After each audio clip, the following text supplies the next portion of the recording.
This is HBR News number 500. Shannon Sharpe sued for $50 million for SA. Canada might be cooked, where we discuss the news of the week and give it the Badger treatment. Hello, everyone, and welcome to Honey Badger Radio. I hope you guys are doing well this week and you're laughing at all of this absurdity so that you are not consumed by it. I'm your host, Brian, and I'm joined again by my lovely co-hosts, Mike and Hannah, who is back from her short reprieve, I guess. So she wasn't able to make it last week, but she's back now. So yeah, prepare your ears for rants coming from all involved. Ill. I might be able to talk for 30 seconds. Oh yeah, you were coughing pretty bad last week. Yeah. For the last 3 weeks, that's what happens when you visit the fam. Ah. and they have youngsters who go to nursery now. Petri dishes. Definitely nothing to do with spike proteins. Don't worry about it. It's not the thing. Don't worry about it. Well, anyway, I want to say yes, thank you to Mike and Hannah for joining me on the show today. And of course, thank you guys for coming in and tuning in to check it out. This week, we're going to be discussing the latest with regards to allegations. Yes, that's more allegations, because when you're rich, that's what happens. Made against former NFL player Shannon Sharpe. Mark Carney wins the Canadian elections, and what that may mean. And follow-up news regarding if you guys remember, the mid-air crash between the helicopter and the plane, and more. So stick around. It's going to be a good time. And be sure to join us afterwards for the patron-only show. So if you are looking at the screen, you will see that I had this article from the Dork Side. I guess it's a dorksideoftheforce.com is what it's called, which I never go to because I don't go to nerdy websites. And apparently the latest season of Disney Plus's Andor had a controversial scene in it, which involves something that, let's just say, is new to Star Wars and non-Star Wars fans. And it's created some discussion. But the director, he has an interesting take, or at least the writer. I think he's the writer, Tony Gilroy. And the actress, Adria Arjona, they have an interesting take on it that we could discuss in the patron show. So if you want to be around for that, if you want to experience that cringe firsthand, you have to become a Badger yourself by going to feedthebadger.com/subscribe. $5 a month will get you into our Discord server, which will be able to allow you to enjoy all of the additional content that we have, like the patron shows, as well as various kinds of events and activities. And we hope we'll see you there. And if you would give it higher levels, you can actually participate in the conversation. You can talk directly to us, tell us that we're pieces of shit or awesome or whatever it is that's on your mind. And if you don't want to wake up one morning to find that all of our content has been yeeted from the internet, then go to badgerfeed.com. That's badgerfeed.com or honeybadgerradio.com. That is where our content lives. All right. So with all that out of the way, we're going to go ahead and get into today's story, starting with Shannon Sharpe. So Shannon Sharpe, a former NFL player and current ESPN host, faces serious allegations of sexual assault, as reported in recent news from April of 2025. A woman identified as Jane Doe, i.e. a woman who remains anonymous, filed a $50 million civil lawsuit against Sharpe, accusing him of sexually assaulting her on multiple occasions, beginning in 2010 when she was 19 and continuing over a nearly 2-year relationship that started in 2023. The lawsuit alleges that Sharpe used his fame to manipulate, control, subjugate, and violate women, with specific claims of non-consensual oral penetration and anal rape, despite her protests. Additionally, another woman, Michelle Evans, has come forward with similar claims of assault in 2010, also accusing Sharpe of defamation in her complaint. Leaked evidence, including a phone call recording where Sharpe allegedly threatened Jane Doe, and sexually explicit texts, scary, in the time of social media, suggesting a consensual relationship, has further fueled the controversy, dividing public opinion.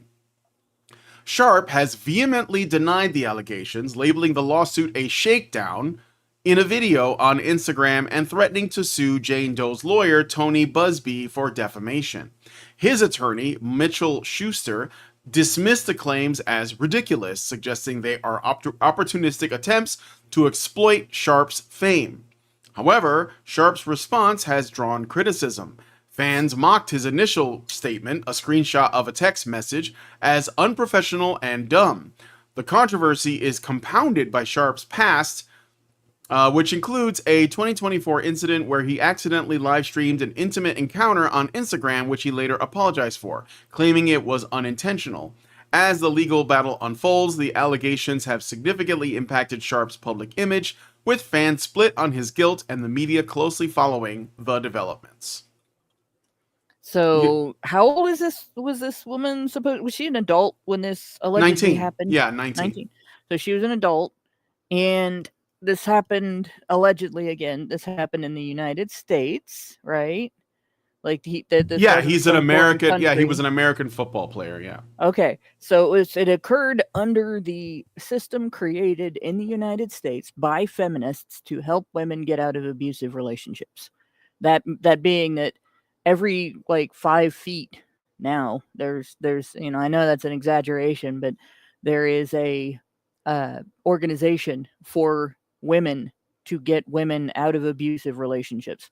And if you're in a relationship with somebody and they're raping you over and over again, that constitutes abuse, I would think. And I would leave if that was happening to me. If it was a situation where I felt like I was being actually assaulted and my no was not being listened to, I would get the fuck out of there. So unless there is some solid, irrefutable evidence of him blackmailing her with something, using something that falls under the legal definition of coercion to keep her from doing that and getting one of those organizations involved, which those have been around. They started to be created in 1984, and in 1994 they were gendered by the law that Biden passed, the Violence Against Women Act that he wrote. So there's never been an excuse after that for women to stay in a situation like this. Right? There's never been an excuse after that for women to be like, well, yeah, he rapes me every week, but I can't leave because I don't have a way out. Yeah, you do. There's an organization in your community, or at least in your county, and there is a 24-hour hotline, and there has been for about 40 years a 24-hour hotline, and for about 30 years there's been organizations in pretty much every county in the country to assist you through the court process, right, through the extraction process, getting you out of your house. The police are on your side, getting you out of that relationship. There is literally no excuse for this.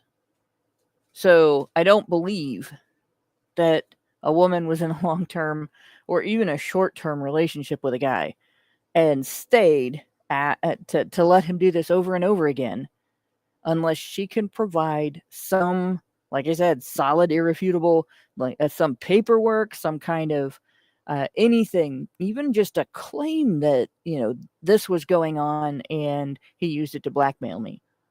And I'm not talking about, well, I'm going to stop paying your bills, because that's not blackmail. You're an adult. You can get a job. You can pay your own bills. So something more along the lines, I can destroy your family member. I know this crime you committed. I know this thing you did. I'm going to use this thing against you to destroy all your relationships. I'm going to, use my connections to engage in some form of violence against you that I can get away with. Something like that. It's got to be something like that. Because otherwise, she had all the power she needed to get out. So I it's not that I don't have sympathy for her feeling like she was in a bad relationship, but to label it rape is bullshit. Especially now, after the fact, and file a lawsuit, that's bullshit. And when something like that happens, you go get help right away. You don't wait and then file a lawsuit. Yeah. Well, I think that it looks like a shakedown. It smells Oh, like a yeah. shakedown for sure. Because again, we're bringing up allegations from like how far back? 2010, as far back as 20. So that's what, 15 years ago. And the way that the media is reporting on it too is a bit suspicious because it's being like, it's first of all, it's a civil suit. It's not a criminal suit. The other thing is the conditions of the supposed sexual assault have more to do with his celebrity status being leveraged against women, not necessarily him using force. And the way that they describe, anal rape and oral, forced oral penetration, like, you mean a Well, it's blowjob? really Like, simple. I mean, all right, if so somebody points a gun at you, then yeah, leaving is not necessarily an option unless you're willing to die to get out of there. But if somebody says, "Well, I'm famous," that's nothing. That means nothing. So what if you're famous? Right? There are so many billions of people in the world, and so many millions of them are famous to some degree or another. I've had people call me famous. I hate that, by the way. Don't do that. I'm not. But fame is nothing. It is entirely worthless. Unless you do something benevolent with it, that use it to help raise money for a good cause or something like that. It's or entertain people. There's nothing to it. You have nothing if you have fame. It's like having internet points. So fucking what? Right? It's the same thing as girls that say, "Oh, I dated him because he was the popular guy and he was abusive, and I stayed in that situation for 2 years because I couldn't get out because he was popular." What does that have to do with anything? You can walk away. It doesn't matter.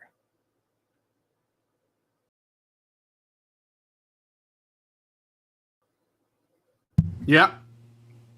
Yep. Sorry, I was looking something up. Every Yeah. guy in So this situation needs to sue. Every single one mhm. needs to sue. This happens every time this happens. There needs to be a defamation lawsuit. Every time. Yeah. No, for sure. And I think he may pursue action, but this is just like the way it's just an easy way to make some money. Yeah. So Actually, the more capable a guy is economically of pursuing action, the more he really should, just for the sake of other guys who can't do it, do a Johnny Depp. Like, don't just consider your own situation. There are literally thousands of guys going through shit like this that have no recourse. yep. Mike, did you want to add anything to this, or is it just another I Me Tooing? I didn't have anything for this. I was say today trying to write notes for today's show, and I got distracted by the gorilla thing. I don't know anything about that. Oh, the 100 men could take a gorilla. Yeah, and I just have to wonder: could 100 women take a gorilla? Now, No. don't take that wrong. Don't take that wrong. I was gonna say, I know a 'cause woman. I mean, there are women on the take- internet that could take 100 gorillas. I mean, fame is not going to help a gorilla either. Oh my God. No. Well, I mean, look what it did for Harambe. Yeah. Yeah. So Anyway, so Nah, yeah, I do have some rants for stories 2, 3, and 4, so I'm not going to. All right. I All got right. nothing for this one. Sorry. Well, no, it's okay. It's like just another in a long line of like, Me Too's and stuff. So, but yeah, if you guys know about Shannon Sharpe, I know he has a podcast and he had on, and I do wonder about this. So this is just like not tied to the usual stuff that we talk about. But I believe that Shannon Sharpe has a podcast and he has several celebrities on. And one of them, the infamous podcast with Cat Williams, where Cat Williams notoriously dropped all kinds of like crazy information about the business, about Hollywood, about the comedy business, about a lot of the black entertainers, all that, and how, I mean, all of the memes and all of the video clips of Cat Williams going off about, you know, in 2025, all lies will be exposed, like he was saying, that kind of stuff. That was on Shannon Sharpe's podcast. He was the host. So, and he was like giving this guy a platform, and then these allegations come out, and I mean, the timing isn't like right on there. Shady. But it's, you know, because if you want to silence somebody, one thing that we know happens, like after somebody blows a whistle, right? And why does this always happen? Or after, like in the case of Bill Cosby, where he started talking about discipline, and he was about to do a new show where he was going to try to like put, you know, make something for the black population that was positive and encouraging. He saw there were problems where things were going. Of course, you know, he was a big advocate for that stuff before that, when he was doing, you know, the Fat Albert show and all kinds of stuff, you know, the Cosby Show, etc. And he walked away from that for a while for whatever reason. I guess he thought, I'll just retire, everything's cool. And then he saw things were getting bad. He was like, I think I'm going to go back out there and try to like salvage, you know, like try to change things. And then allegations came out, and you know, it ruined him. It just ruined him because he was old. He retired because he was old, and he came back out of but he came back because things were bad. Yes, and then they threw the allegations. He did what men did. Yeah.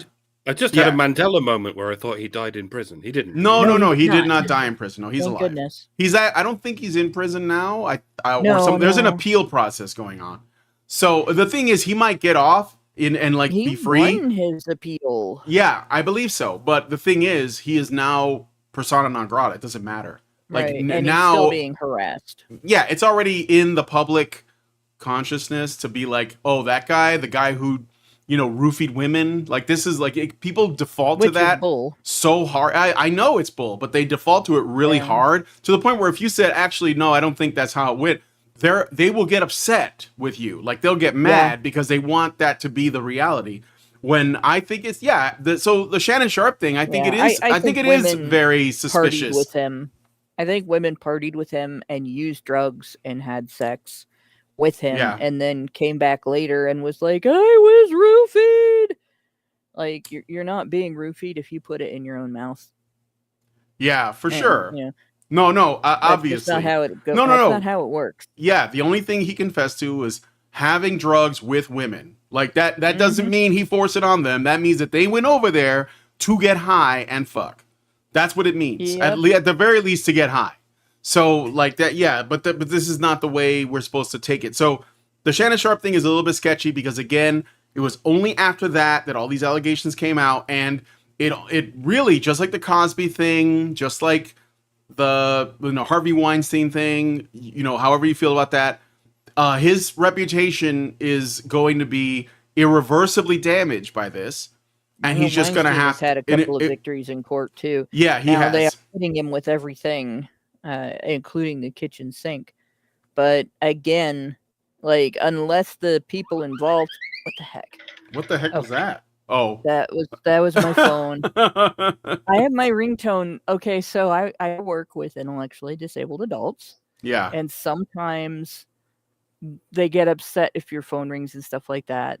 So you have something cartoony as my ringtone, and they like that. So yeah, I like it too. Nice. It makes me laugh every time my phone goes off. Yeah, no, it is funny. But anyway, So the Shannon Sharpe thing. You were talking about Harvey Weinstein getting his charges. Yeah, Harvey Weinstein. Like, there have been some. That was funny. Somebody said, I thought that it was a funky teapot. No, it's cartoon noises.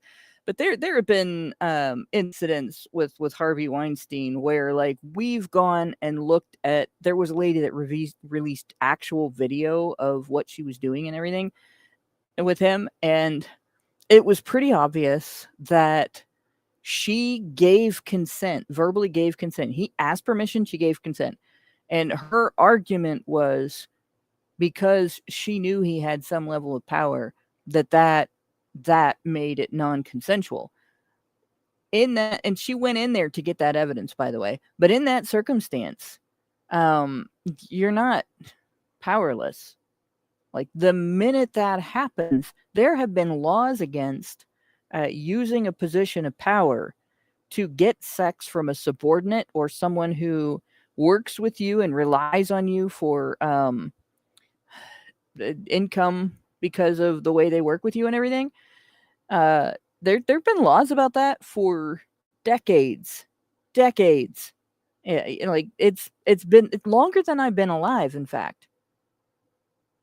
So everything that came out evidence-wise with regard to Weinstein, again, it doesn't really, feminists have been fighting really hard to make that rape, but it doesn't really constitute rape. And they don't want it to be rape when women do it. And women do it. They do it to men and they do it to other women. So, they really are creating a pathway for men in the future to take women out of the workplace if they really want to, because women have more of a tendency to use a position of power to get sex from somebody who doesn't want to have sex with them than men do. They have more of a tendency to do that. It's like they don't care if they're wanted or not, as long as they get what they want. Where, men do seem to prefer to be wanted. And that Weinstein situation, like, to this day, I've not seen a single case related to that where the evidence actually solidly proves that he made somebody do things against their will over their protests, or used, I'll take things away from you that you can't get somewhere else and that you rely on, and can't get around. Like, you can't make an income if I don't give you my blessing, right? He hasn't. There's no evidence that he's put that on women. The evidence is that they've used him and his proclivities, and that's a vulnerability, by the way, to get ahead of other women who wouldn't do that. Yeah, fair enough. All right. Well, anyway, let us know what you guys think about the Shannon Sharpe story in the comments. I'll put it back up here so you guys are reminded. And I look forward to seeing your thoughts in the comment section. All right, let's move on to the next story. So, here, let me show you this picture. All right. So I had this article from the Tuzara Post published on February 2nd. So it's a little bit older, which sort of does a follow-up on the mysterious circumstances surrounding the death of U.S. Army Captain Rebecca Lobach. Pictured here, 28-year-old Black Hawk helicopter pilot killed in a mid-air collision with a PSA American Airlines passenger jet on January 29, 2025, near Reagan National Airport, which resulted in 67 deaths, the deadliest U.S. aviation incident in nearly 25 years. Lobach, who had over 450 hours of flying experience and recently served as a military social aide, she recently served as a military social aide at the Biden White House and had her entire social media presence scrubbed by the U.S. Army and her family within 3 days of the crash, before her name was publicly released on February 1st, 2025. The article raises questions about what the Army might have been hiding, noting the unusual delay in identifying Lobach and the rapid erasure of her online footprint, which included her LinkedIn profile and other accounts. This piece also highlighted the political context of the incident. So if you guys remember, when this happened, Trump blamed diversity initiatives for undermining air safety, fueling right-wing rumors about Lobach's role in the crash. Despite her family describing her as graceful as she was fierce, the article suggests potential cover-ups, pointing to the Army's history of managing public perception in high-profile incidents. It mentions conflicting preliminary data about the altitudes of the aircraft involved, with investigations ongoing, and includes a photo of Lobach at the White House press room in 2023, which I think I have here. Let me see if I can find it. Just so you know that she was, in fact, part of, or involved with the Biden administration. which might suggest something as well. Anyway, credited to Samantha Brown. The author, Joe Tizara, MD, questions the transparency of the Army's actions, framing the scrub social media as a possible attempt to control the narrative around Lobach's involvement in the catastrophic event. And there was something else too, but go ahead and respond to it, and I'll dig up the other thing. Yeah, go ahead.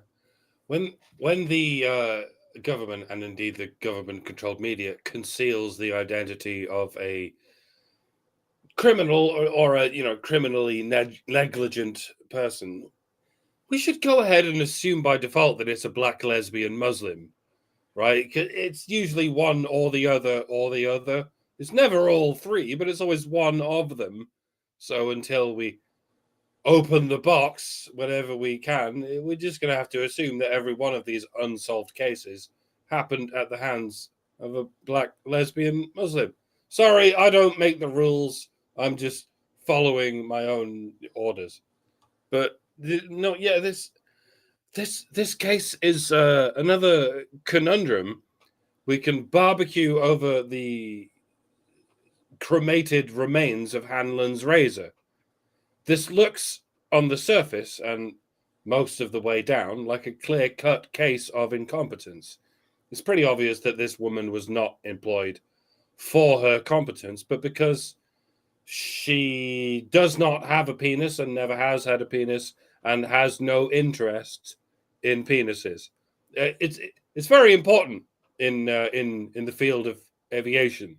You don't want your concentration getting distracted by any preoccupation with penises or finding yourself oh my God, my penis co-pilot is trying to mansplain something to me. Listen here, you little shit.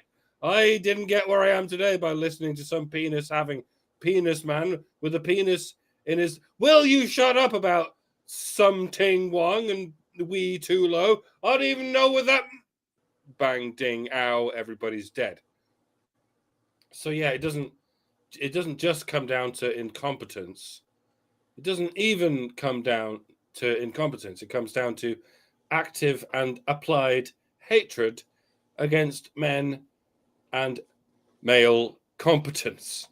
See, the purpose of a system is what it does.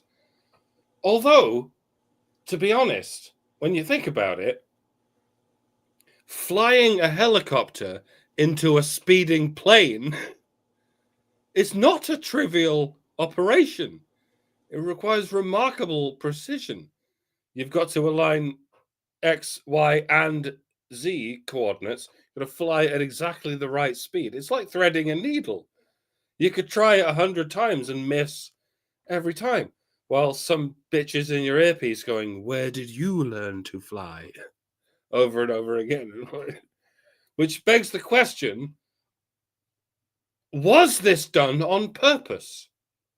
Was it done with enough malice to completely override any incompetence? Was this a kamikaze mission?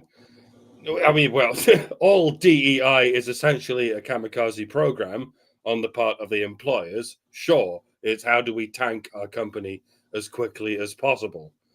Lesbians, and lots of them, that's how. But I mean, on the part of the pilot in question, was she actively trying to die in a fireball in the sky? Was it an act of terrorism? Probably not. I mean, I fail to see what kind of message it's supposed to send. Was it just an act of self-deletion, selected to be as quick and as painless as possible? Probably not. I mean, it could have gone very wrong, and it could have been slow and painful. I mean, maybe it was. It probably was. So I'm going to go with no.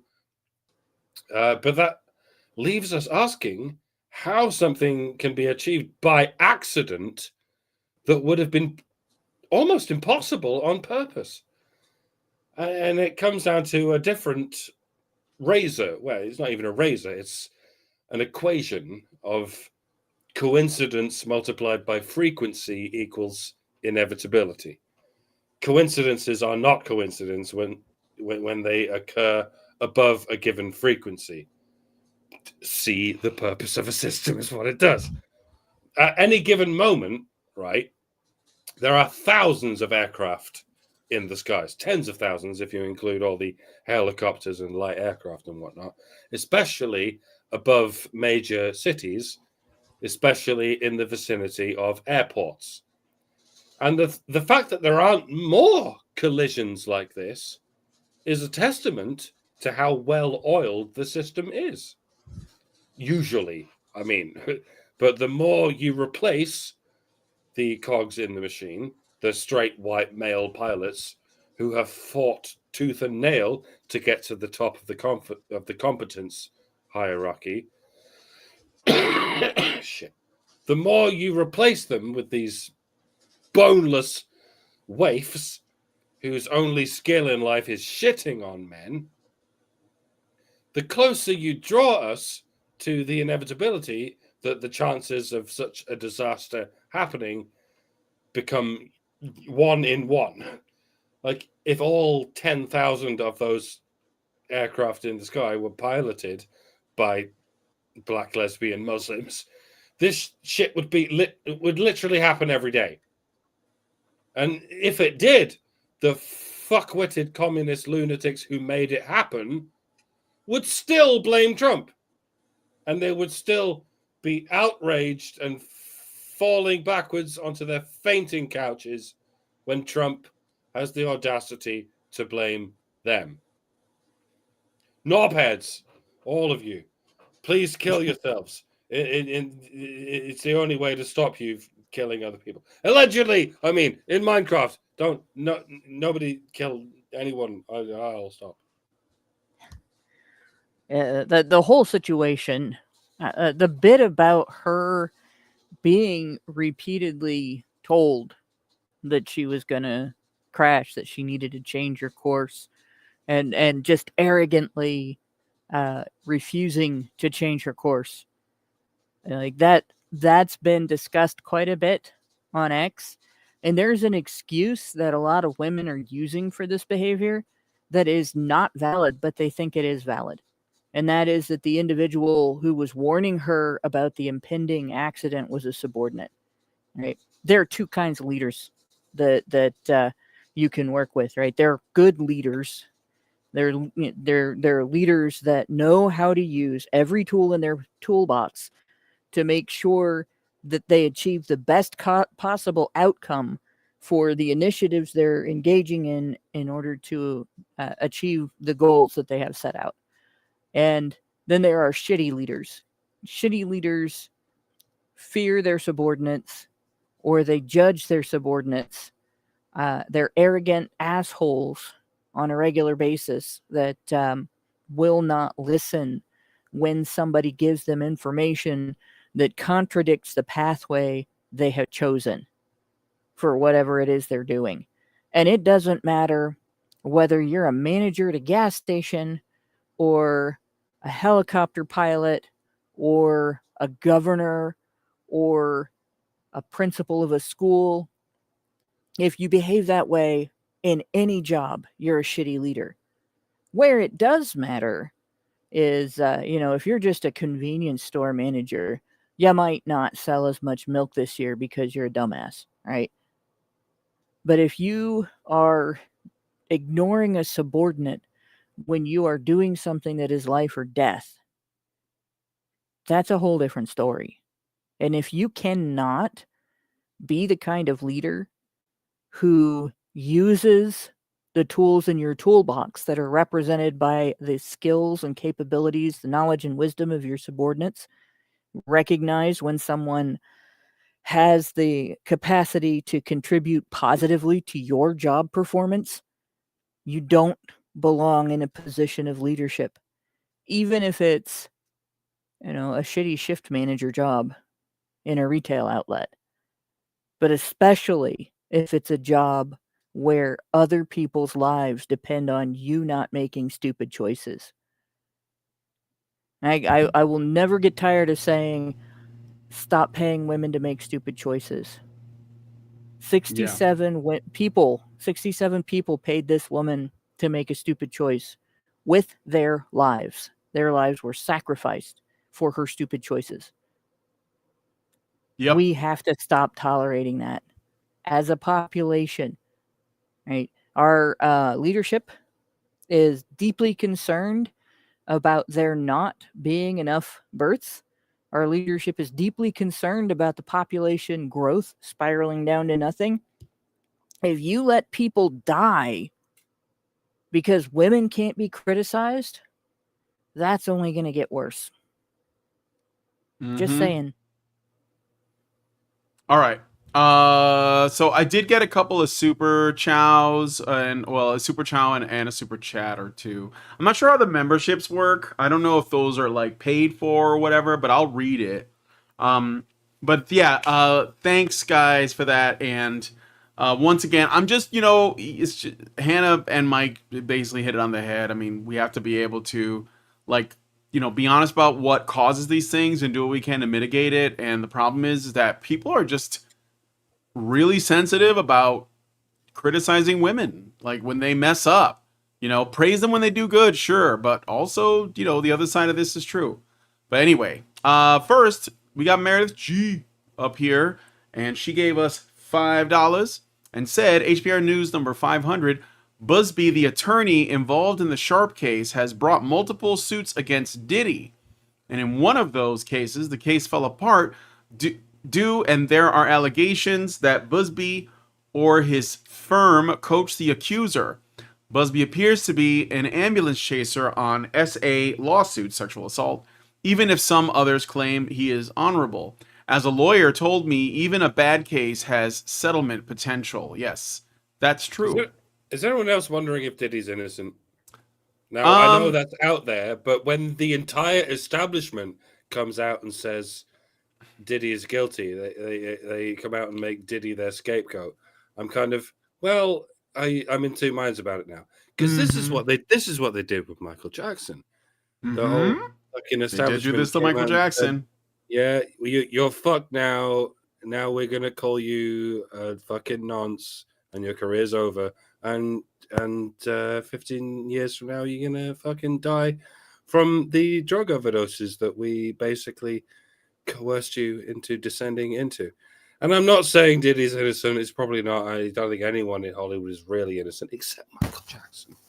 To be honest, I think Michael Jackson was the only Hollywood starlet who was actually innocent, because he was pulled into it when he was fucking 10 years old. And that's 5. That's why they 5. Yeah, he was 5 when he was in the Jackson me. 5. He was 5 years old. Yes. Yeah. So he was always under their control. But I'm starting.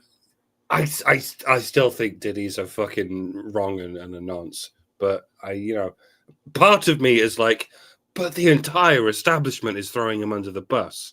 So that gives me a little bit of pause for thought. You know what I mean? It does make you wonder. It does. It does make you wonder. And when it comes down to it, you really can't trust anything that you see in the media. Well, I'm sure that I'm not sure if any of the things that we've seen reported have any truth behind them at all, right? But I am sure that if he is guilty, the only person that's going to go down for the involved crimes is going to be him, unless that's exactly how they're doing Trump it. administration gets involved and changes the way things go, and makes disclosure mandatory in terms of who was involved, because this is basically what they've done with Epstein, what the previous administrations have done with Epstein, and this is what's going to be done with anybody who, if we are to believe what the media has said about them, was running an operation to blackmail. This is basically what's been reported, right? Was running an operation to blackmail the worst of the worst of perverts and nut jobs among the wealthy, famous, and powerful, who wanted things that you can't normally get and things that are illegal, that they would get in trouble for having and needed to be able to do it behind closed doors. Mm-hmm. Like this kind of thing. This is the kind of thing that you see in in anime. Like I can't think of the one with uh, the fetish club where the photographer accidentally gets in there and then his camera blows things up after that. Never heard of that. Speed grapher. It's really fucked up. It's weird. It's not It quite sounds weird just based on pornographic, that but one it's sentence. just fucked up. Oh yeah, I bet. And it's about a club like that where the wealthy and the powerful get in and they have these horrifically weird, nasty proclivities. But then there's also this side story that's magical, and there's a character that has the power, and it's an underage character too. It's nasty, but she has the power to give people the power to kill with their sexual proclivities. And this photographer, his is taking pictures, and that thereafter he like every picture he takes is it kills somebody. He points his camera at somebody and pushes the shutter button. There's an explosion. Yeah. But there's a whole other rest of the story to it. But Yeah.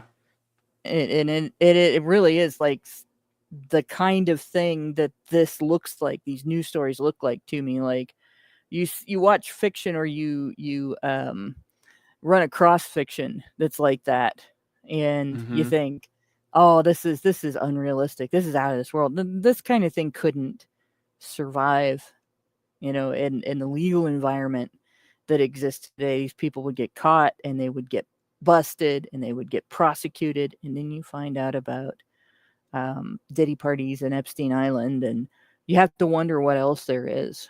Oh, right? Yeah, absolutely. So, like, when there are breeds of lizard where if you grab their tail, they just like detach the tail if it gets captured. Yeah. If something grabs a tail, and then they grow another one back.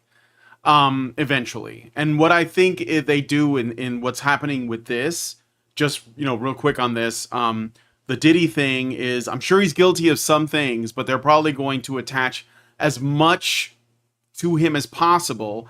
And just like the lizard that just abandons its tail, they're just going to abandon him. In fact, if you go on to, you can usually tell they're doing this because if you just go on like any like streaming service and you just look, you're just like, I have an Amazon Fire Stick. I don't have a Netflix. I don't have an Apple TV. The only thing I have is Amazon Prime, and that's only because I have an Amazon account and it just kind of comes with it because I use Audible and, Lindsay buys things on Amazon. And, but if you just open up a Fire Stick, there's just tons and tons of like expose movies and documentary shows about Diddy. Like, oh, the Diddy tapes. Oh, the secrets behind Diddy. So the entire media apparatus is going to like co-sign on this because they have no choice now, right? So what I think they're going to do is they're going to treat it like this is this one guy as a lone actor, maybe he has a few friends or confidants, and this is all happening in this one self-contained thing, and that's essentially them cutting off their own tail so that the machine can keep going, and that's just like a casualty, right, to keep it alive. And I think that this is what they, that's not related to the Michael Jackson thing, but because Michael Jackson, what happened to him was he was actually fighting the music production companies. Specifically, I think it was, I don't remember which one. It might have been Sony. Yeah. And because he was trying to get, I remember when he was trying to get the rights to the Beatles music. If you guys remember this, I remember this going on. And part of it was because he was friends with Paul McCartney, but also, he was going to buy the Beatles music and he wanted to essentially free the record studios, or at least like the production of music from the studios. And he talked at length about it's essentially like organized crime. And of course it is. It makes perfect sense. Like the music business is organized crime. There's a lot of that involved, as well as Hollywood. There's a great book that I'm going to be reading soon called Hollywood Babylon that goes into that, and it gets into pretty dark territory. So Michael Jackson was an obstacle that needed to be removed. I think that the people who tend to do well just lay low and they don't really like Prince, for example. He didn't like rock the boat, but he was pretty good about staying out of that kind of thing. And I think that P. Diddy, like so many others, did get wrapped up in it, but is probably more of a tool than like a mover and a shaker, you know, like Well, you know. here's what you So got. Here's what you got to get about this. All right, if he was just the sexual convenience store manager, all right, of an illegal convenience store of fucked up sexual proclivities, which is what it sounds like. Like he was just the guy that maybe didn't even procure things for people, just provided the environment. You can come in here and get what you want, and people who are bringing in what you want will bring it here. Like if he was that guy and he's going down now, the reason isn't because the establishment wants to put a stop to what he was doing. We know yeah, that. Right? The reason isn't because they're protecting any victims, right? The reason isn't because they're doing they're going after big targets or anything like that, and the reason isn't because of anything that he did to piss anybody off.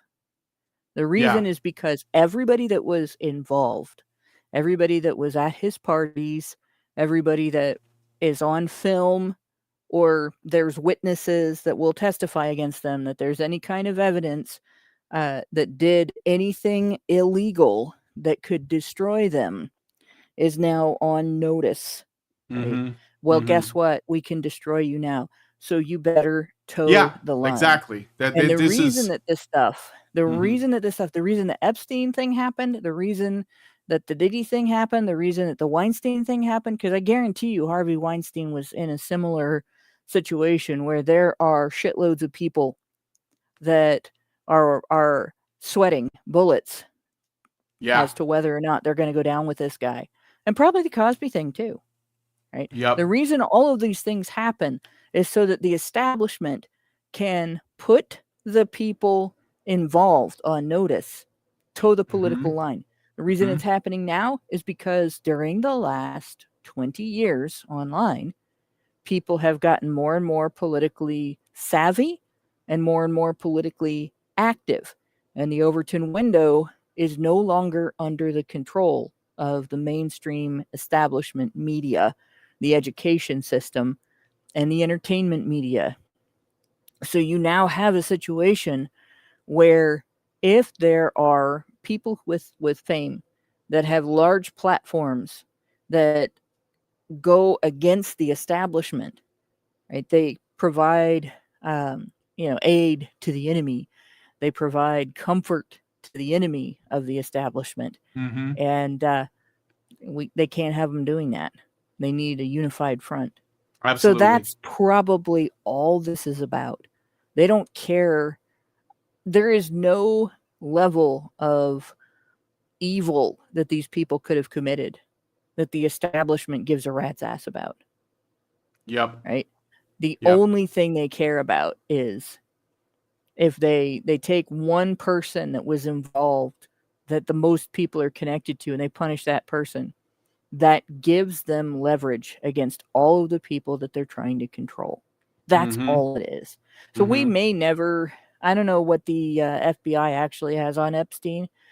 but we may I never know that they're find out. sabotaging the Yeah, current administration's efforts to make it public. We may never actually see anything from the FBI.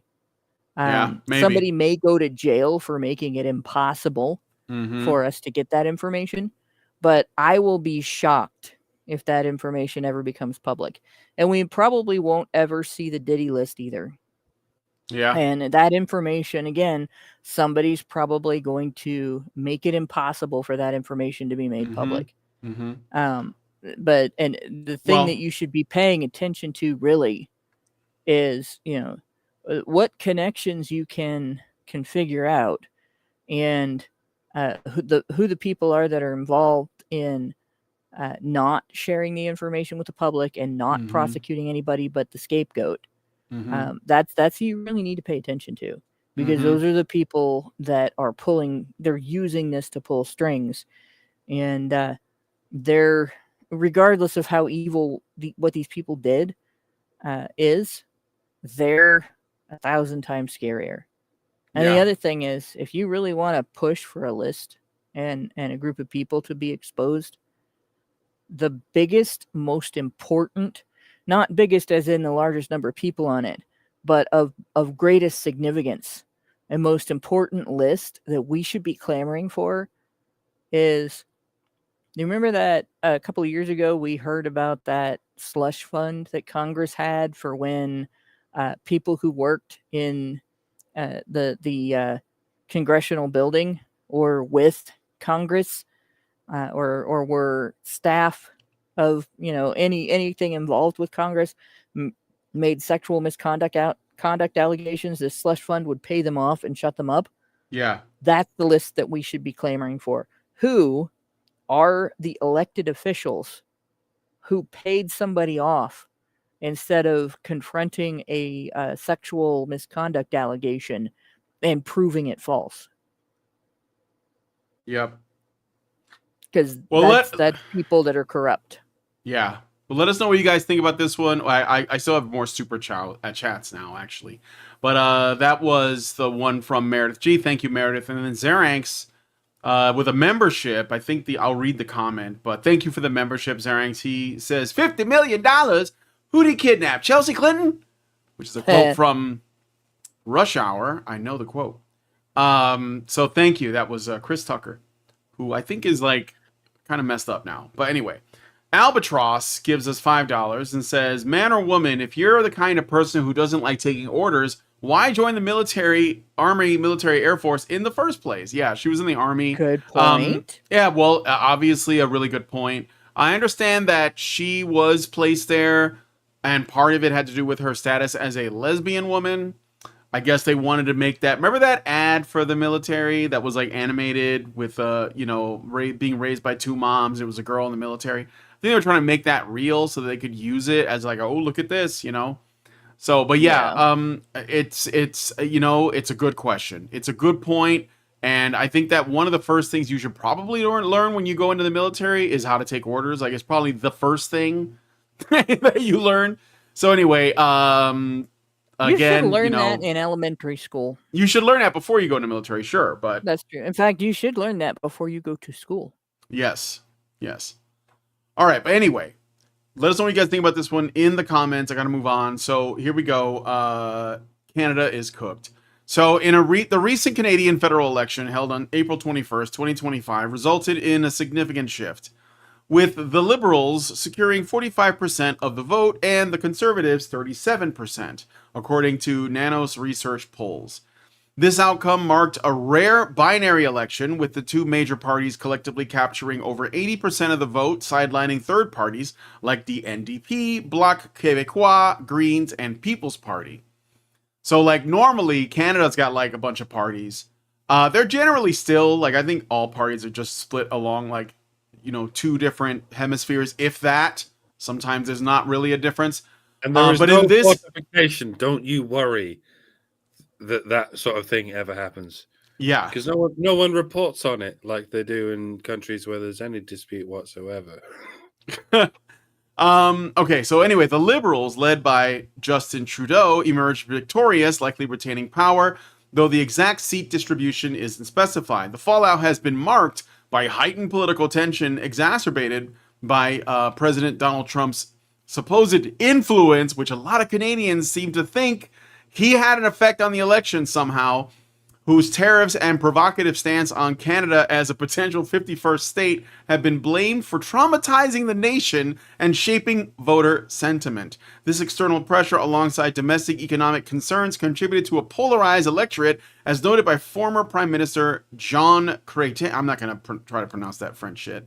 Chrétien, I guess, who described the election as having an existential quality.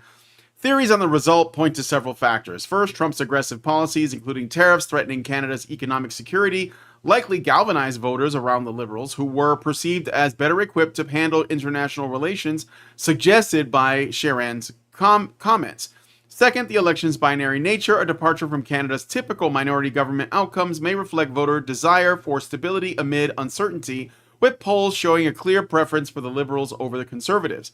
Additionally, misinformation and foreign influence concerns, supposedly highlighted by Justice Marie Josue Hogue, I guess, inquiry, may have influenced voter perceptions, though specific impacts aren't detailed. The combination of external pressures, economic fears, and a polarized political landscape likely drove Canadians to favor the Liberals, seeking a unified response to global challenges. And I'd like to add to that. So now we have this guy. Carney is the new Prime Minister of Canada, and he is worse than Trudeau, if that's possible, but he is. He is a straight up globalist. We covered this on a previous show. He has a lot of sketchy connections with China and the Chinese Communist Party. That aside, but he's part of the World Economic Forum. He goes to all their things, just like Trudeau used to do. And essentially, like, the thing about Canada is that there are bombarded with state-funded news propaganda 24/7, and there are some like because of the internet, there are controls, or at least to the degree that the Canadian government can do it, that prevent Canadians from accessing information outside of the sort of pre-approved sources. And so they were essentially fear-mongered into voting for this party, because they use this Trump's jokes about the 51st state as a weapon to fearmonger the population into voting for the Liberals. And the problem with Canadian Conservative Party, and I put that in quotes, is that they're not really different. They don't really stand on business, and they didn't really do the work. Pierre Poilievre got lazy and complacent and felt entitled to the position, thought that it was guaranteed to him because he went viral a couple of times, did not do the work. He was invited on several American podcasts like Theo Vaughn and Patrick Bet-David, Joe Rogan, did not go. Okay, I think he like sat down with Jordan Peterson once, and that was the extent of it. And even that conversation was treating his position as prime minister as a foregone conclusion when it was still months before the election happened. So Pierre Poilievre dropped the ball big time, and he got spineless. He basically went after Trump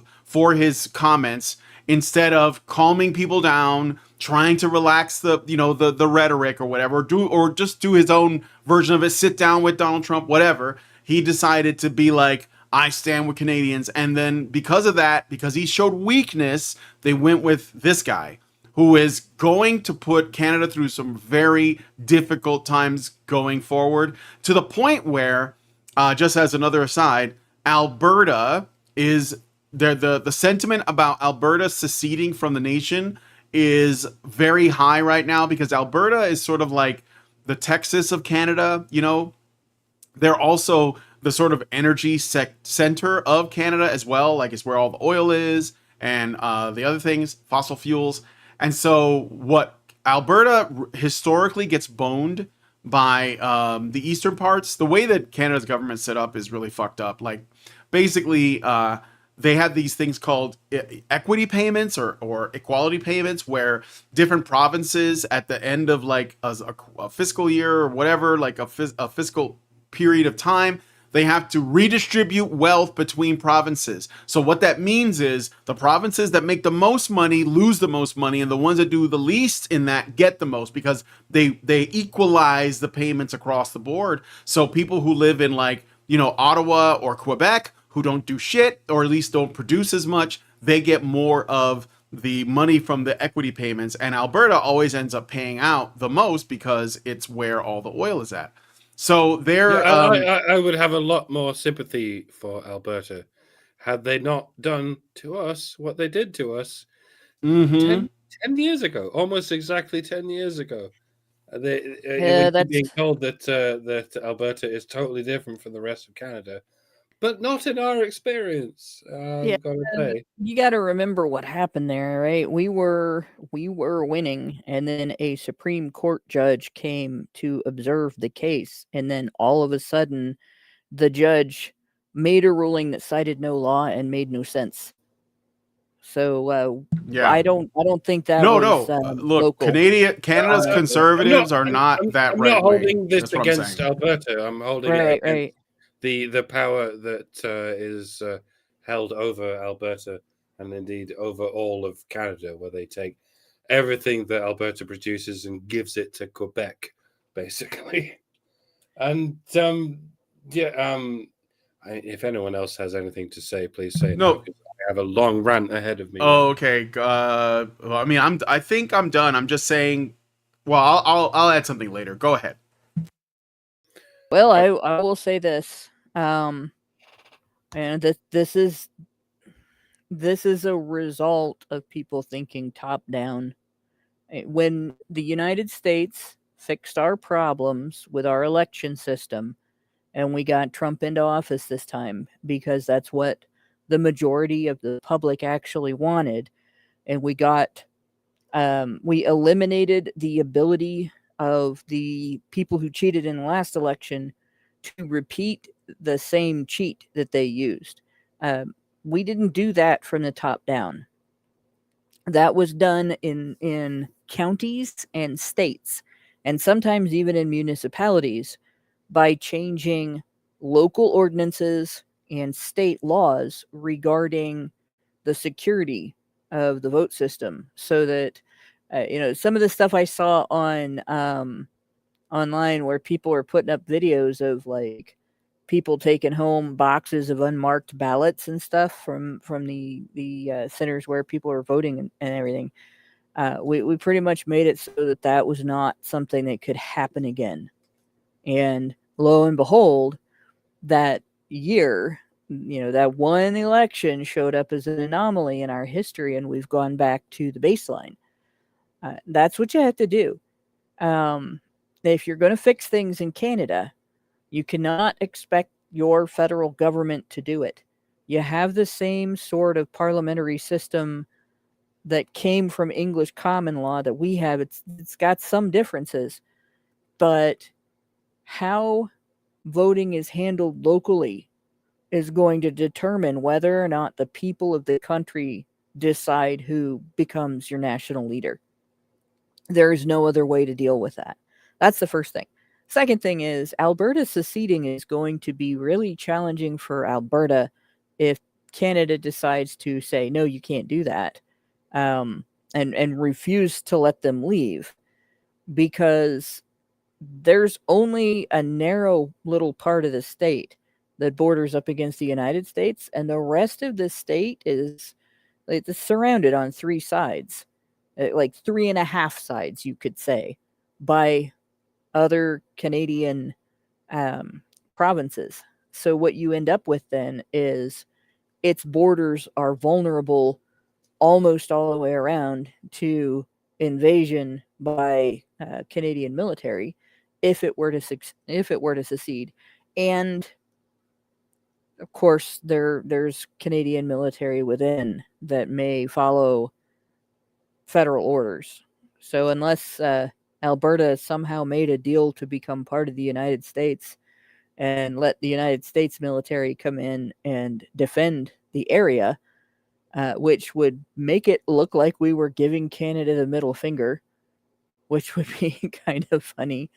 That's not going to happen. The idea of Alberta seceding from the Canadian nation is highly unlikely.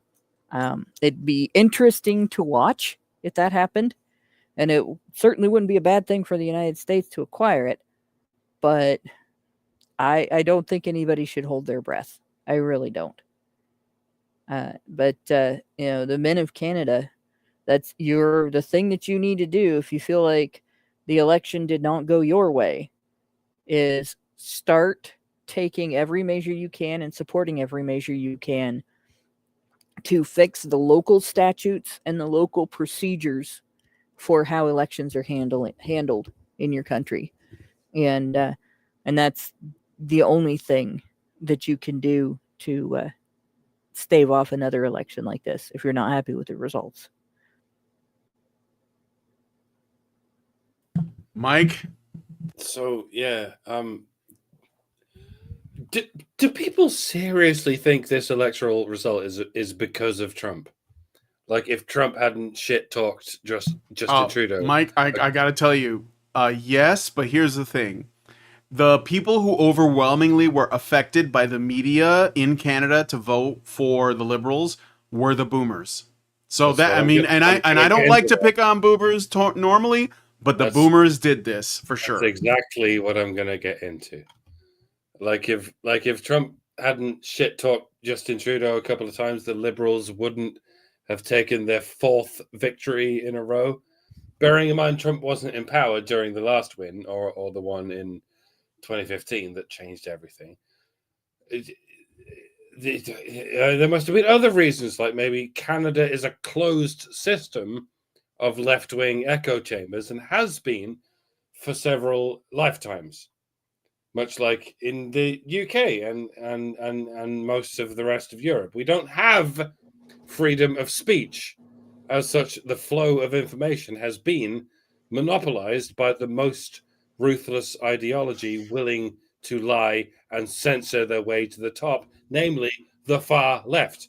And people are still finding ways to blame anything but the far left for the tyranny of the far left. But people are pointing to a poll. They're pointing at a graph about a poll indicating that the Conservatives were winning until January this year. And then it sort of pincered into a switch. Bitch, it's Canada. It's like reading a poll from North Korea and assuming that that poll is on the level. No, that is not an exaggeration, at least not much of one. The Canadian government can censor any information they like and inflate any narrative they like, and there's nothing anyone can do about it. They can trample peaceful protesters in the street and freeze their bank accounts and get away with it because they control the flow of information. Yes, there is a handful of, sensible, tech-savvy, dare I say, right-wing Canadians who are able to break out of the bubble of state-controlled media, but they are very much in the minority. Again, it's the same in the UK and Europe. Yes, they hate Trump. They've always hated Trump. But it's not because of what Trump does. It's because of what the media says he does. It's the 2 minutes of hate through which the politically illiterate masses are put through every day over their fucking breakfast. There is no trace of a mainstream media outlet that is anything but far left. There isn't even an equivalent of Fox News. Everything in Canada and Europe is MSNBC or CNN, and they're funded by the government, the dyed-in-the-wool, far-left government. Even if they are indeed showing you accurate polling data, that data only reflects what the masses have been programmed to think. Even if Trump had just shut his fucking mouth about Canada and he never talked all that smack about the 51st state or whatever, they would still have been subjected to all this hysteria about the tariffs and whatnot. But everyone uses tariffs. Every country has been tariffing America up the ass since forever. Yeah, but I only just heard about them.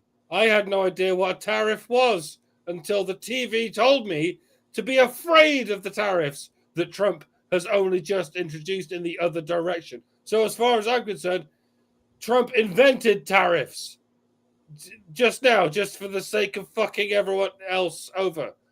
And never before in history has Canada had any drive or incentive to nationalize themselves in opposition to the USA.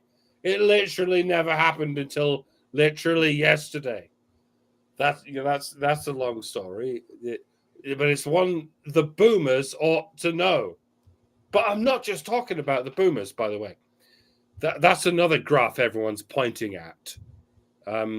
It's amazing the extent to which people will trust damned lies and statistics when it gives them someone else to blame. It's funny how Gen Xers will always find a way to blame everything on the boomers or the millennials. That's so convenient, isn't it? How your generation just magically dodges all the blame. The communist wave that has been sweeping through the West relentlessly for a century just somehow skipped over you and all your friends, did it? Yeah, no, it didn't. Every generation gets 20 to 40 years in which they are principally in charge of the wheels of progress. And for Gen X, that has been, I mean, it's roughly the past 20 years, right? The 20 years in which bad has gone to worse, right? Fuck you. You did it too. I get to say this because I'm on the cusp of Gen X and Millennial.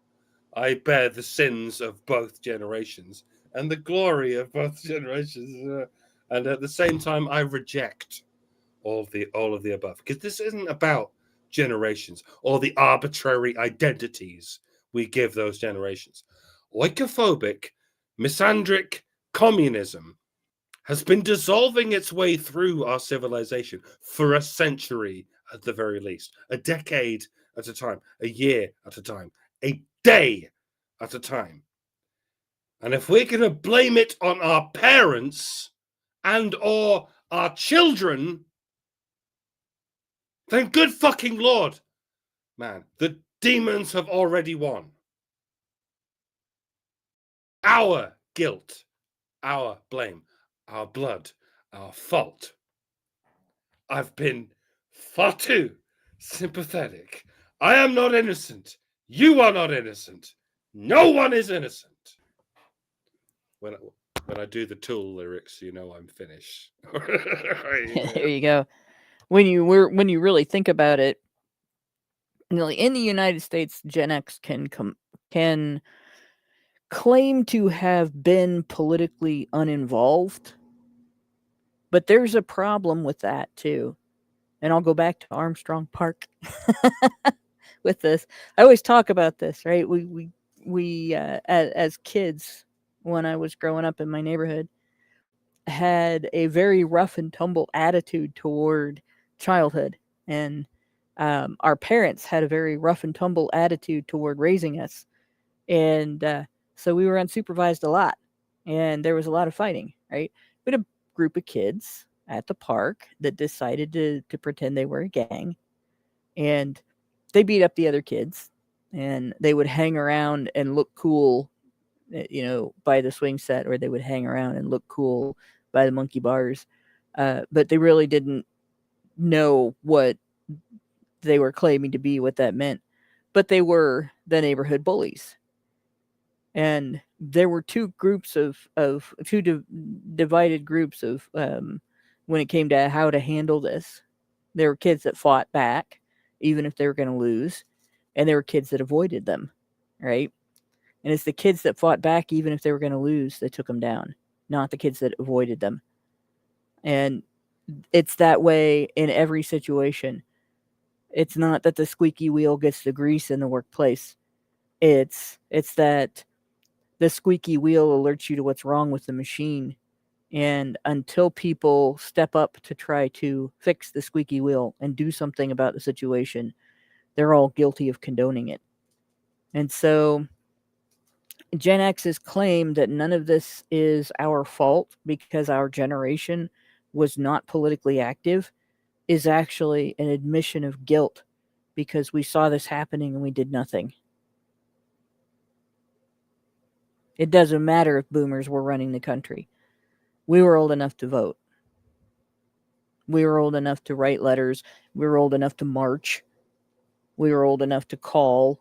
We were old enough to create our own news media back in the day when you could actually do that with paper media and be successful. And there weren't very many of us that did any of those things. So Mike's right. And Gen X can stop blaming everybody else and become a force of nature, or stop complaining because it's your fault. It's everyone's fault. And it's everyone's responsibility to fix it. Yep. Grab a shovel. All right. Well, I guess we will see. But apparently, like I said, Alberta is considering leaving the union. Americans have made pitches, say we will take you as long as it's just you. But yeah, I'd I love to mean, see it happen, but I'm Canada's not holding in my for breath. Canada is in for a very tough while. And the thing is, too, according to the data I saw, the reason one of the reasons why the boomers outvote, or at least that age group outvoted, was because there's more of them. So apparently there are more Oh yeah, people of that generation voting, or there are just more people of that generation than the younger generations it's where their in name came from, Canada. right? Yeah. Because they were the largest generation. Yeah. There was a huge boom of babies. There was a huge number of babies born after the war. So yeah, Yeah, and look, I like I said, I'm not blaming them myself. I've often made the defense that simply blaming a generation for your problems is not the solution. I'm saying that when you look at what the reasons for that might be, like my mother-in-law is basically a boomer. She's like right on the cusp of that and Generation X, I guess. And she gets all of her information from TV. And so like it's not, I'm not blaming them for just following the, operating on the information that they are given based on their resources. They're not as savvy with the tech that younger generations are.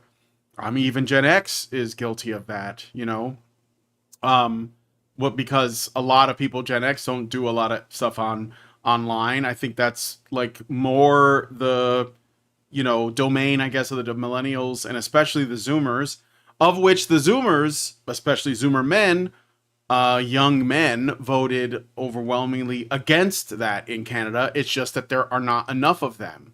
They just weren't, and Canada is more of a direct democracy, So basically, once Toronto and like, Ottawa or one of the other big cities, once those larger, higher population provinces vote, the election is over. Like it doesn't, like Alberta just has a smaller population. They don't really have any influence. Even Karen, I was looking at Karen's Twitter, and she posted about that.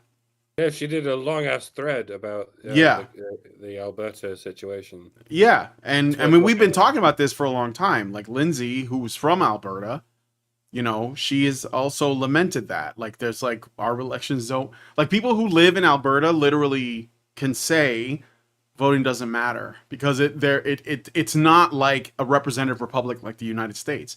It's a direct democracy 1-to-1. So that means that the places in that the areas that have the highest population win all the elections. So that's the party that wins, right? And as long as you have like essentially provinces that are suckling at the teat of other provinces for resources, guess who's going to vote to suckle more of the teat? So I mean, and that's yep, how it shakes out. So and that's what Carney is promising. He's basically like calling it, and he's not calling it a tax, but they're going to be spending like, I don't know, tens of billions or maybe even 100 billion or some crazy amount. Um, when he could have just made a deal with Trump and probably got it done for like maybe a couple billion. And yeah, and of course, again, Canadians are generally like controlled by their media, except for the younger people who know how to use the internet and know how to get their information somewhere else. So again, I'm not saying this is the boomers' fault because boomers. I'm saying that this is something that will affect. It's not even a fault thing. The people who are operating with bad information and the mistaken assumption that they can trust their government and trust their media. And if that's all they've ever known, like imagine going into, China and telling people that they're dumb for following Xi Jinping. They wouldn't know. They don't even have the language tools to understand what you're saying because they live in China, and to them that's the world. The people who live in North Korea believe that Kim Jong Un can fly and like kill with a glare or something. They think he's like a supernatural being, right? Because that's what the media tells them. So I think, and I know that's an exaggeration, but I'm saying that, I don't hold it against them. I just think it's going to be bad because there's going to be more suffering. But there is one other thing about Canadianness, I think that, I've talked about a couple times, and I've talked to Lindsay about a lot. that Canadians think that they're fighting the man by essentially like siding with Carney. They're being used by this guy, okay? And what the illusion is, we're better than Americans because we're Canadians. And that's Canadian identity, is that we're nicer people. Even Pierre Poilievre fell into the trap of, well, I'm not like Trump because he's mean. I'm going to be nice. And this is going to kill them. This is what is happening. Like, Canadian identity is not an identity. It's just an opposition to American identity. That's how it exists. And this is something that I've been trying to get people to see, is that if you are Canadian, you have to figure out what that means. Like, you have to be something outside of how it relates to the United States. Like, we are not your enemy. You know, we have like more in common with Canadians than not. But for some reason, Canadian people have this thing in their head that they're just better people than Americans are. And I don't know if that comes from the French part or what, but it is something they have to deal with. And Canada's just going to keep destroying itself because it feels like it will make, you know, that Trudeau thing, like when, what do they say, when enemies, you know, beat you, you win, or something like that. Like, it's this idea that you can just sort of like stick it out and be like, well, I'm better than you, while they're kicking your ass. And that makes you better, so therefore you win. And they're doing that to themselves now. Like, the MAID program is being done to the Canadian people right now.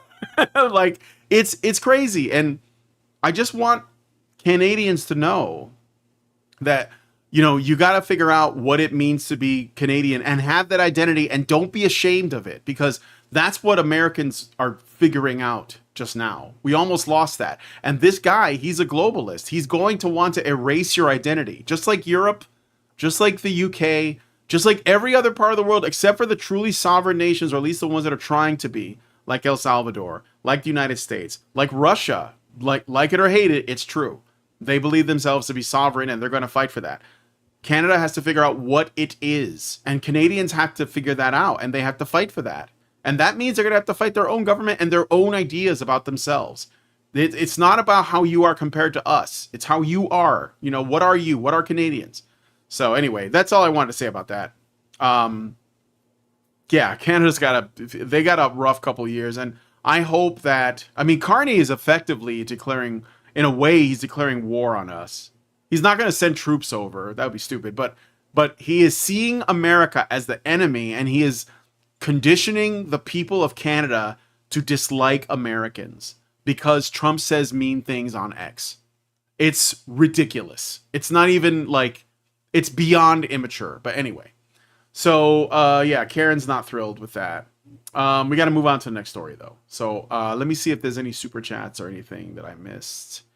I think there was one other super chat that I got. Yeah, from Meredith G. So, Meredith G gives us $5. Thank you, Meredith. And says, for the January crash, this is the helicopter crash, I have a neighbor with buddies in the military who have indicated that she achieved her position by filing discrimination and harassment complaints to get a promotion she didn't earn. Again, just a rumor, I cannot confirm. Well, that would make sense. That I could see that, because if you were filing for complaints and then that got you a promotion, then I could see how you could have the arrogant attitude of not taking advice from people on your team, because you would feel like you could just be like, well, that sounds like harassment, discrimination. Well, would you please turn left here? What, because I'm a lesbian?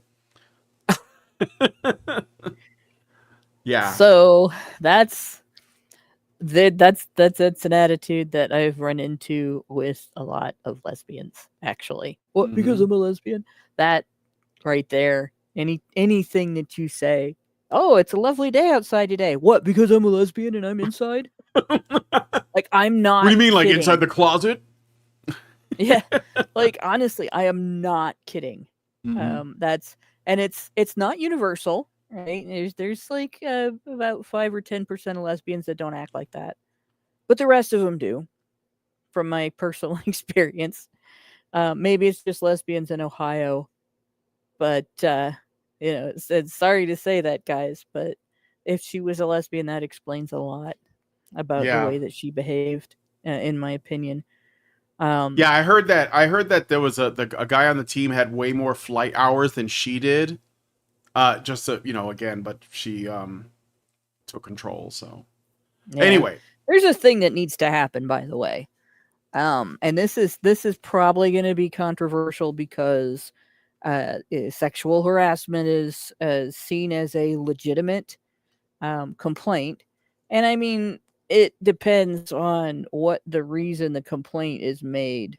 Is it happens to be like it's obviously if somebody says if you want to continue to work here, you got to do this or you got to do that sexual thing, then yeah, that's sexual harassment. Or if somebody discriminates because you're gay or straight or any other sexual identity, blah blah blah, that's sexual harassment.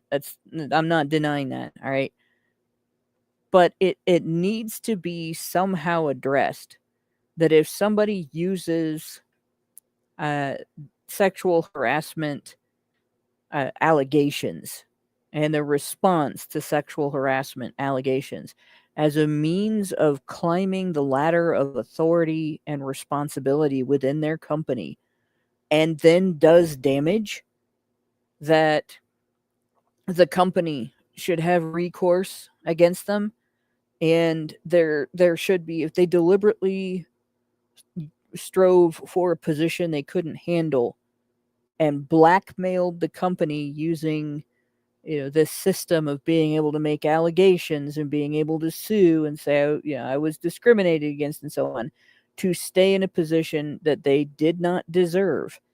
There should be a legal investigation as to whether or not evidence was available to them that a reasonable person should have understood would demonstrate that they didn't belong in that position, that they weren't competent, and if they didn't make the reasonable decision to step back down, there should be a criminal law addressing that. yeah, Especially if there is harm to human health and human life as a result of what they did. yeah, Because that is essentially using coercive control to gain control that then you used to do harm to people through your known incompetence. yep.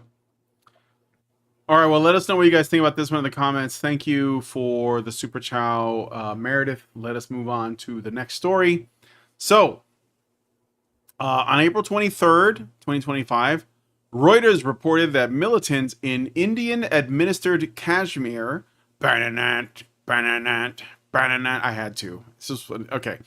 Killed 26 people in a targeted attack near the tourist destination of Pahalgam, marking the deadliest assault on civilians in the region in nearly 20 years. The attackers separated the men from the women and children, asking the men their names before shooting them at close range, according to security officials and survivors. The attack shattered the relative calm in Kashmir, where tourism had surged to 3.5 million visitors in 2024 and prompted India to downgrade diplomatic ties with Pakistan, accusing it of involvement, a claim that Pakistan denies. Survivors like Asavari Jagdale, I apologize for butchering if I did, recounted hiding in tents as militants demanded her father recite an Islamic verse highlighting the brutality of the assault, which drew international condemnation from leaders like our president and EU chief Ursula von der Leyen. So the reason why this one I wanted to highlight it, well, Allison shared it, but it is because the article is written as, well, actually, it did gender the language. It says militants in India and Kashmir segregate men from women and children before opening fire on the men.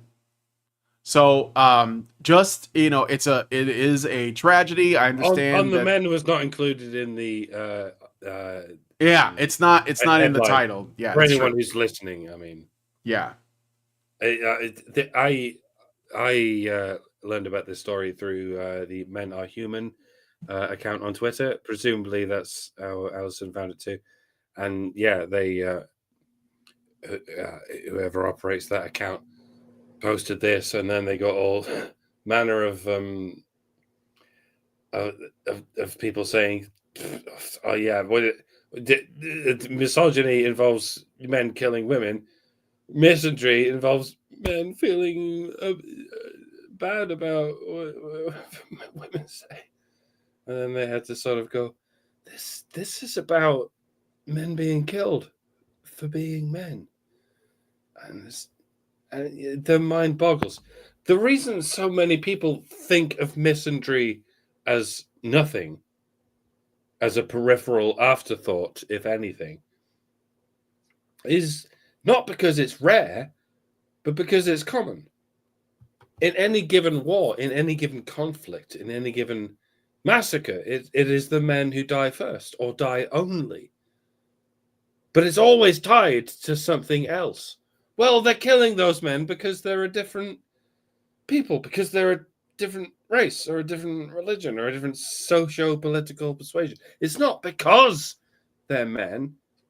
Well, maybe, but they're not killing the women because they're women. So for all your mental gymnastics, the corollary does apply. They are killing the men because they are men. And then they go on to subjugate and enslave the women who survive the ordeal. And then all you feminists insist that it's because they are women that they're subjugating and enslaving. No, it's because they're the only ones left alive. Pardon. Moreover, it's because these genocidal psychopaths, despite their genocidal psychopathy, refuse to kill women. Just like the worst hardened criminals in maximum security prison will exact the worst possible communal punishments against men who may have dared to harm women. Even the biblically evil monsters hell-bent on destroying entire peoples still won't destroy the women of those peoples. And I use the adverb biblically just to apply historical context. I could just as well have said Quranically or Talmudically or Iliadically or whatever. This has been the case since 2,000 years ago, since 4,000 years ago, since 10,000 years ago. I mean, I could go on. I covered this in an animation-based rant video I made some time ago called The Inside Outer's Guide to Gendercide. Believe it or not, this devaluing of men's lives in relation to women's lives is not some political phenomenon that magicked itself into existence like 100 years ago. It even goes back since long before romantic chivalry. It's a problem our species has faced since it discovered language, quite honestly, and perhaps long before even that. And that is not to say, ladies and gentlemen, that there is anything natural about it. At least if there is any distinction to be made between natural and man-made, or should I say gynocentrism made. It is natural for men to fight each other, and it is natural for men to protect women, but it's also natural for women to fight other women and for women to protect men, albeit in, somewhat different ways. It's even natural for primates to experience tribal warfare for the sake of territorialism. But it is not natural for men to kill jaw-droppingly vast swathes of other men for purely ideological reasons. And yet it happens. Rather a fucking lot. For a very long time. Killing men because they are men. Not killing people in Kashmir because they're a slightly different persuasion of people than another persuasion of people in Kashmir. Like, it was men who came first. If we had a rule, right? If we had a rule where, you know how we don't kill women? even if they belong to a tribe we don't like. Well, if we extend that rule to men and we don't just kill men because they belong to a tribe we don't like, I think that would reduce an awful lot of killing. I think that would reduce an awful lot of war in the first place. What if we took that compassion we have for women and we extend it to men? And I don't mean toxic compassion or whatever you're fucking reflexively thinking about in your head. I don't mean the bigotry of low expectations. I don't mean suicidal empathy. Like, if their culture doesn't gel with your culture, that's fine. Just find different places in which to live. There's nothing wrong with that. That's what diplomacy is for. We get this bit of the land, you get that bit of the land. Let's agree to disagree, and let's keep ourselves to ourselves. And let's not, in the event that some bitches kick up a stink, let's not mass murder a bunch of men. And let's not pretend that women are the primary victims of that mass murder of men. It's a pipe dream. I know. It's like it's not natural, right? You can't expect us to hold those kind of standards. Well, maybe not, but I'll try. Until my dying day, I'm going to try. You may say I'm a dreamer, and I don't really give a flying fuck if I am the only one. I hope someday you will join us, and the world will live as many, yet not as one. I fucking hate that song, and not just, I'm talking about Imagine, and not just because it was melodically dog water, but because of that specific lyric, the one that Loki called for a one world government.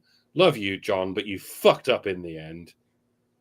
Big time. That's exactly why you got murdered by a nut job, while your useless fucking wife stood by without a scratch on her, going on to screech pointlessly into a microphone to this day. Do you see how it comes full circle, John? You, John, you were the nigger of the world. You still are. We all are. I don't know where to take it from there. Oh yeah, there's nowhere you can go from there. Goo and so on. I am the Eggman. All right. Hannah, did you want to say anything about this one? Most of what I would say was pretty much covered by Mike, but I just want to point out, like this is the way it always is. With one exception, one very stark and widely recognized exception. And I know there's a lot of debate as to how that exception went down, to what extent it happened, whether the reasons for it were in any way valid, and whether what was done was wrong. But most of the time, overwhelmingly, because the propaganda that is used in war is that patriarchy over there, those rapists over there, those men of that culture abuse their women, those men of that culture neglect to control their women properly to the women's detriment, and so on. They sexualize their women, they do this to their women, they do that to their women, and you end up with this situation of it's the men of the culture that are dangerous, the men of the culture are the ones that are likely to be violent and fight back, and so on. And in so many cultures, women are not trained to fight, and they are not taught that they are responsible as much as men are for the welfare of their nation. It's men who die, men who are killed, men who are targeted, and so on. It's also partly the reason why so many women were killed during the Holocaust, because they thought that's what the Nazis would do. When it started to look like, hey, they're going to start rounding people up and killing them, they sent their men in their family out of the country first, because they thought that the women would have time, the women would be spared. And the Nazis had more of an attitude where they they thought of Jews like we think of head lice. And so they killed everything. They killed women and children and men. The men that were left behind and so on. Anybody that they couldn't enslave, they killed.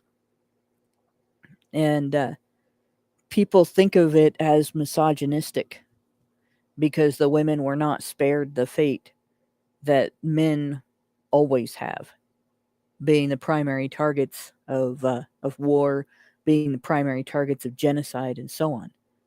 And in a situation like this, what happened here, which is heartbreaking, as always, when this type of thing happens, men were targeted because they know, the killers know, that if you want to ensure a group of people isn't able to survive, isn't able to remain cohesive and survive as a group, you take out the protectors and the providers. And that's what they did. There's Yep. this horrific video that's been going around on X that from this situation that has sort of this weird juxtaposition, because that was a tourist area and people were there to have fun, and it's like, nothing like this was expected in the moment. There was a guy who was on a zip line and he was just having a blast, and you could see, he was enjoying himself on the zip line. He was completely unaware of what was going on below him, and you can just hear the screaming and the gunshots over the sound of he's whooping and hollering because he's going pretty fast on this zip line. He's happy, and I can't imagine, going back later and looking at that video from his perspective. If he'd been on the ground, he would have been targeted, or he would have been one of the perpetrators. Like, I couldn't tell from the video exactly. Like, there's some evidence that of which side he would have been on, but it's not from him. It's from the guy that was running the zip line, and so it's not something that I would be like, well, definitely this. But either way, that video really, if you find it, I think there's an account called Fascinating, and there's another account called Creepy that both have that up, because it's just a weird catch that this guy actually caught that going on. Yeah, I saw that video. I wasn't sure if it was from the exact same thing because they didn't mention it was from Kashmir. And you don't see anyone getting shot in the video. Right? No, you just hear it. It just looks like the outskirts of a festival. There's a few sort of clumps of people, and you're not sure what's going on. But yeah, one of the accounts, and I can't remember which one, but because I saw it on two accounts. One of them didn't say where it was from or when it was from exactly, and the other one did, and that it was from the recent attack at Kashmir. Now, it's also possible that they mislabeled it. So I'm not gonna make any solid claims. It must be this or it must be that, but I just can't imagine what went through that guy's head later on. Yeah, it's a sad situation, but it's what we have to report on. So yeah, let us know what you guys think about this one in the comments. Let me just double check, make sure I didn't miss anything here. No Rumble rants, no more super chows. Okay, let's get into the last story. Let us know what you guys think about this one in the comments. Okay, so you probably don't know who this is. This is Kimberly Ellis, director of San Francisco's Department on the Status of Women. So on April 23rd, 2025, according to The Standard, Kimberly Ellis, director of San Francisco's Department on the Status of Women, since her appointment by former Mayor London Breed, yes, that's the real name, in 2020, was ousted by the city's oversight commission following a financial probe into questionable spending. The investigation revealed significant irregularities, including an $85,000 contract awarded to Ellis's friend for behavioral coaching in 2023 and over $600,000 spent on a one-day conference in 2024. Wow. Which included lavish expenses like massages, hotels, and a fashion show, as well as a $30,000 overpayment to a no-bid contractor. The unanimous decision by the 7-member San Francisco Commission on the Status of Women to remove Ellis came after her placement on administrative leave in March of 2025 amid a city attorney review. Ellis, a former rising star in the state Democratic Party, is now suing the city over her dismissal, escalating the controversy surrounding her tenure. I don't know why they're so upset about this. Like, honestly, I'm not kidding. Because if you go through all of the government agencies and departments and all of the offices that are dedicated to various women's initiatives, whether it's the offices dedicated to initiatives for abused women, the offices that are dedicated to initiatives for scholarships and grants for women, or women in business, or women in the military, or I don't know, women picking their nose and wiping it on the seat on the bus. Like any women's initiative, and there probably is something stupid like that in our government, whether it's local or federal or organizational, like a university or a NPO, nonprofit organization, any of those, the women at the top, and it is usually women at the top, they usually do this kind of thing. You'll see the organization and say it takes in $1 million for services to women and funding for women and everything. Half of that or more will go to pay its administrators and their expenses, their company expenses. And when you look into their company expenses will be things like this.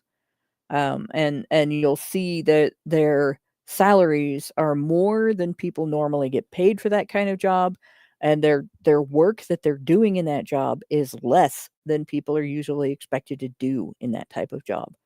And it's across the board. It's consistent.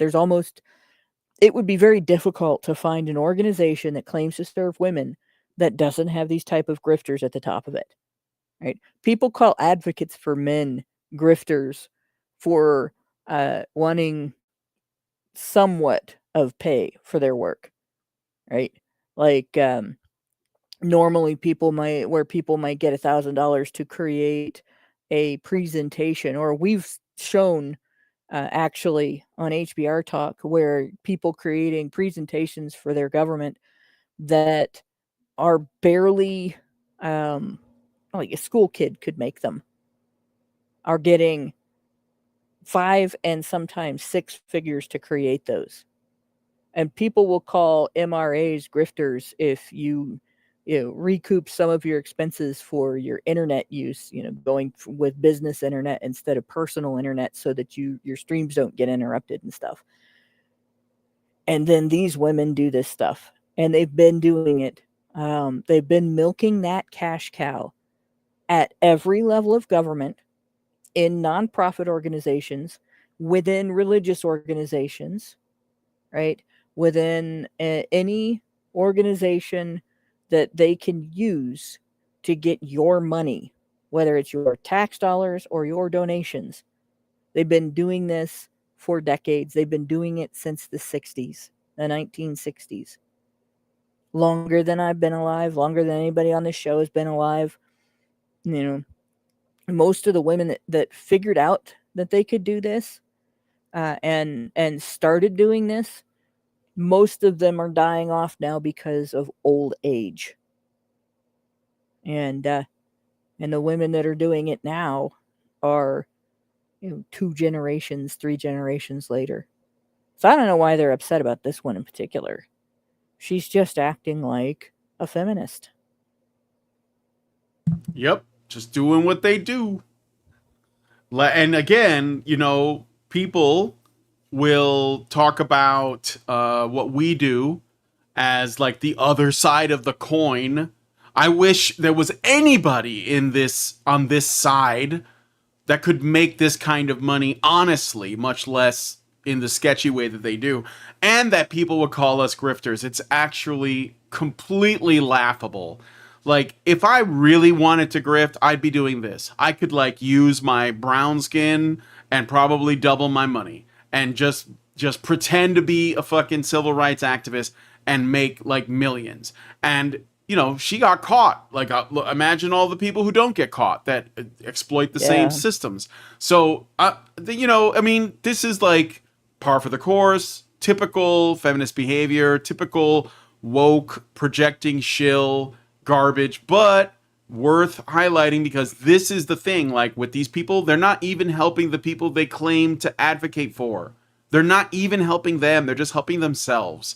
And at the same time, you got like people who are supposedly sensibly centrist or whatever that like basically paint us as the same as these people when we're basically like essentially putting ourselves in a position where we are we're just like radioactive. Like, people don't want to associate with us. People don't want to have us on their podcasts. This is the reason why I think HBR, for whatever reason, seems to have like this magical power of like getting a guest on and they come on our show and then they go off and they become like massive afterwards, because they're the people who are on here are not quite where we're at, even though they kind of agree with us, like Blair White, Sargon, Mr. Reagan, like there's Jordan Peterson. It'd be quicker to list off the people who didn't do that. Right. Honestly. Yeah, but those are just some examples. We're a stepping stone. Yeah, basically. we are, but it's so. And then look, I'm not mad about it, but I'm just saying like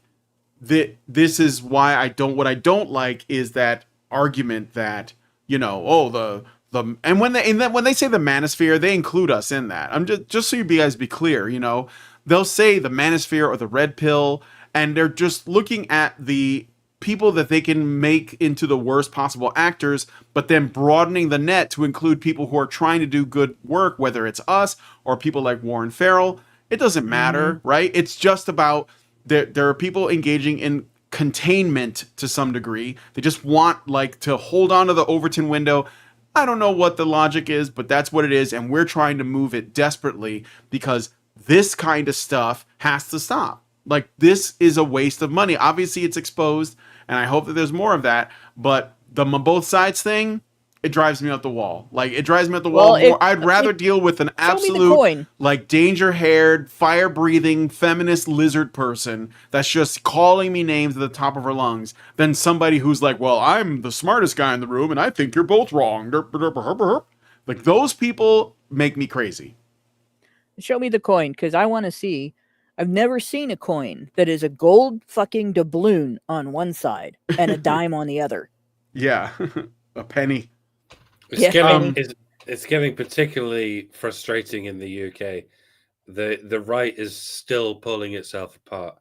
Like, the Reform Party looks like it might have a shoe in, but there's people who are saying it's not right wing enough, and there are people who are constantly criticizing the people who are saying it's not right wing enough, and it's like this is never going to get solved. Like, as soon as there's an opportunity for one faction of the right to fight against another faction of the right, they do it immediately. Like, the right cannot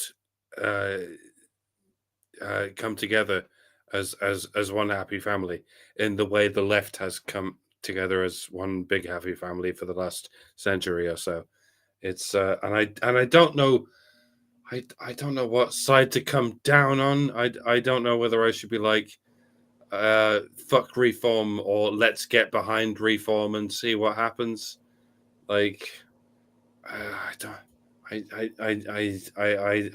don't know what to do. There's no cohesion like there is in America. At least you have half of the people getting behind Trump, and half of the people who are just TDS for life. Like we don't have that here. We're still like we have the 6 different extreme left-wing parties dominating everything, and this like a quarter of the country arguing forever about how the right wing is doing everything wrong. Yeah. You need a firebrand. You need somebody that is such a big personality that people will get behind them, but they also have to have the right set of ideas It sounds that so will set free male ingenuity and men's personality as a sex. And you don't have anybody like that right now. No, we don't have anything resembling a Trump. We just have divisions all across the board, and it's not looking good. That's why I'm gonna come. So I'm gonna come visit y'all forever as soon as I can. Like you don't even need a Trump. You just need a John Wayne. We need a fucking Churchill, but we're not gonna get a Churchill because we can't agree on what the fucking Churchill even means anymore. Anyway. It's been a very long show. Let's wrap it up, guys. So I did get one more Rumble rant. NovaFan21 gave us $1 and said, "Here's a crazy 4D chess idea. Have a Sudi grift where you grift money from commies, then use that to fund men's shelters. Imagine accelerating the commie purity spiral." Huh. Maybe we can write something up. That actually doesn't sound like a bad idea. All right, well, thanks, guys. We got to end the show here. I just got really terrible news that my oldest friend passed away today. And like I've known him since as long as I can remember knowing anybody. And like I've known him longer than my brothers. And I just learned he passed away. I'm sorry. I just learned this. So I'm going to wrap this up here, guys. Thanks for coming on the show. And thank you to Mike and Hannah for being here with me. And thank you guys for watching. We're going to go into the patron show now. We're going to look at this article about Andor, and we'll talk about it in the patron show. So if you guys want to join us, go to feedthebadger.com/subscribe to become a member, and you'll be able to watch all the additional content. But in the meantime, if you guys like this video, please hit like, subscribe if you're not already subscribed, hit the bell for notifications, leave us a comment, let us know what you guys think about what we discussed in the show today, and please, please, please share this video because sharing is caring. Thank you guys so much for coming on today's episode of HBR News, and we'll talk to you guys in the next one. We'll see you next Tuesday. Men's rights activists are machines, dude. Okay? They are literal machines. They are talking point machines. They are impossible to fucking deal with, especially if you have like a couple dudes who have good memory on top of that too. Holy shit, you're fucked.